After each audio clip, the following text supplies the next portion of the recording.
بہرام صاحب آپ کی طرف آؤں گی. خاص طور پر اہمیت اور فضیلت تو بتا دی ہے مولانا صاحب نے. جو سنت ہے، سنت کا اعتکاف جو ہے، خاص طور پر جو حضور پاک صلی اللہ علیہ وآلہ وسلم اعتکاف پہ بیٹھا کرتے تھے، اس کا طریقہ کار کیا ہے؟ آج کل تو اعتکاف پہ لوگ بیٹھتے ہیں لیکن فون بھی ساتھ ہوتا ہے، باقی معاملات بھی ساتھ چل رہے ہوتے ہیں، لیکن اعتکاف میں بیٹھنے کے تقاضے کیا ہیں، آداب کیا ہیں؟ بسم اللہ الرحمن الرحیم. بہت خوبصورت سوال ہے اور میں سمجھتا ہوں کہ اصل چیز یہی ہے اگر اس کو ہائی لائٹ کیا جائے. اعتکاف کا مقصد نیک بننا ہے یا نیک دکھنا ہے؟ اگر تو نیک بننا ہے تو اعتکاف قبول ہوگا، اگر نیک دکھنا ہے پھر اعتکاف قبول نہیں ہوگا بلکہ وہ وبال بن جائے گا. اچھا. اور اعتکاف کا مقصد تب ہی ادا ہوگا نا جب صرف انسان، کچھ لوگ یہ سمجھتے ہیں کہ خیموں میں رہنا اعتکاف ہے، حالانکہ خیمے کا نام تو اعتکاف نہیں ہے. بالکل. اور کچھ لوگ سمجھتے ہیں کہ رومال سے منہ لپیٹ لیا، منہ چھپا لیا تو ہم اعتکاف میں بیٹھے، حالانکہ اس کا نام بھی اعتکاف نہیں ہے. ٹھیک ہے. تو اعتکاف کے لیے ہمیں نبی اکرم صلی اللہ علیہ وآلہ وسلم کی سیرت طیبہ کو سامنے رکھنا ہوگا اور آپ کی حیات مبارکہ سے ہمیں روشنی لینی ہوگی. آپ ہر سال اعتکاف کرتے جی. ایک سال اعتکاف نہیں کیا، پھر اگلے سال اس کی قضا کی، اور اس کی وجہ کیا تھی کہ آپ اعتکاف کے لیے جب مسجد میں تیاری کی گئی آپ کی تو کچھ دیر بعد آئے تو وہاں پر نا دیگر اعتکاف کے خیمے بھی لگے ہوئے تھے. تو پوچھنے پر بتایا گیا کہ یہ آپ کی ازواج کے خیمے ہیں. سب نے لگا لیے. تو آپ صلی اللہ علیہ وآلہ وسلم فرمانے لگے کیا یہ اسے نیکی سمجھ رہے ہیں؟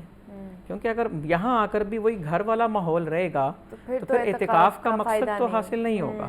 اس کا مطلب یہاں سے یہ بات سمجھ آئی کہ اعتکاف کا مقصد محض ریسٹ کرنا، وقت گزارنا، خیمہ نشین ہونا نہیں ہے، بلکہ اعتکاف کے مقاصد ہیں. وہ کیا؟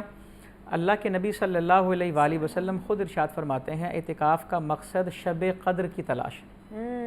جسے 10 دن کا اعتکاف کر کے شب قدر نہیں ملی تو اس کا مطلب سمجھ جائے کہ اس کا اعتکاف ابھی مکمل نہیں ہوا، کیونکہ جو اصل مقصد تھا.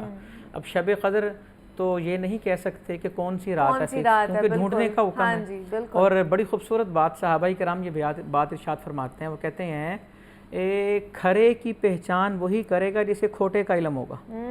شب قدر کی تلاش کے لیے سال بھر کی راتوں پر نظر رکھنا ضروری ہے. کیا بات ہے. تب ہی پتہ لگے گا کہ یہ قدر ہے اور یہ قدر نہیں ہے. امام اعظم امام ابو حنیفہ رحمۃ اللہ تعالی علیہ سے پوچھا کہ شب قدر کب ہوتی ہے؟ آپ فرماتے ہیں جس شب کی قدر کرو گے وہ قدر ہوگی. واہ جی واہ، کیا بات ہے. تو معتکف کا مقصد ہے اعتکاف کا مقصد. خیمہ لگانے کا تو مقصد صرف یہ ہوتا ہے تنہائی، گوشہ نشینی، خلوت، میڈیٹیشن، اس طرح کی چیزیں کہ انسان اللہ سے راز و نیاز، کیونکہ نفل کو چھپ کے کرنے کا حکم ہے. اور اعتکاف کا مقصد ہرگز یہ نہیں کہ کوئی گنتی پوری کرنی ہے. صحیح. جس طرح روزے کے بارے میں فرمایا کہ گنتی کے چند دن ہیں، لیکن روزے کا مقصد گنتی پوری کرنا نہیں، تقویٰ. اسی طرح اعتکاف کا مقصد وہ 10 دن روزے کے ساتھ مسجد میں گزارنا نہیں، بلکہ جم کے بیٹھنا. بندہ جو لینے کے لیے بیٹھا ہے وہ لے کر وہاں سے اٹھے اور پھر وہ اللہ کی بارگاہ میں دیکھے نا اعتکاف کا ثواب کتنا، 2 مقبول حج اور 2 مقبول عمرے. اور حضرت حسن بصری کہتے ہیں روز ایک حج. کیا بات. آخر اس کا مطلب ہے اتنا بڑا ثواب دیا جا رہا ہے، اس کی کوئی خاص وجہ ہوگی، کوئی خاص حکمت ہوگی کہ انسان سب کچھ چھوڑ کے. ہمارے ہاں کیا جی ٹرینڈ چل پڑا اعتکاف کا. لوگ اعتکاف میں کس لیے بیٹھ رہے ہیں کہ جب ہمیں اٹھائیں گے ہمیں پھولوں کے ہار پہنائے جائیں گے، کوئی پیسوں کی مالا لے کے آئے گا، میرے لیے بھی سحری آئے گی، میرے لیے بھی افطاری آئے گی. اعتکاف کا مقصد پیٹ بھر کے کھانا نہیں ہے. اعتکاف کے تقاضوں میں سے بھوک رکھنا ضروری ہے، کیونکہ پیٹ بھرا ہوگا تراویح میں، قیام اللیل میں مشکلات کا سامنا ہوگا. اور اعتکاف کے مقصد سمجھے. پہلی امتوں کے اندر بھی اعتکاف چلتا رہا. قرآن پاک کی ایک آیت ہے، جب بیت اللہ تعمیر ہوا، سب جانتے ہیں حضرت ابراہیم علیہ السلام اور حضرت اسماعیل علیہ السلام نے تعمیر کیا، تو دعا مانگی کہ یا اللہ ہم نے کعبہ بنایا ہے، اس کو بسانے والے بھیج. اور وہاں پر اللہ پاک نے نا ان سے ایک عہد لیا، وَعَهِدْنَا إِلَىٰ إِبْرَاهِيمَ وَإِسْمَاعِيلَ أَن طَهِّرَ بَيْتِيَ لِلطَّائِفِينَ وَالْعَاكِفِينَ وَالرُّكَّعِ السُّجُودِ. اللہ پاک نے ارشاد فرمایا کہ ہم نے حضرت ابراہیم اور حضرت اسماعیل سے عہد لیا کہ وہ دونوں میرے گھر کی صفائی کا اہتمام کریں. یعنی کہ اللہ کے گھر کی صفائی بہت بڑی سعادت ہے.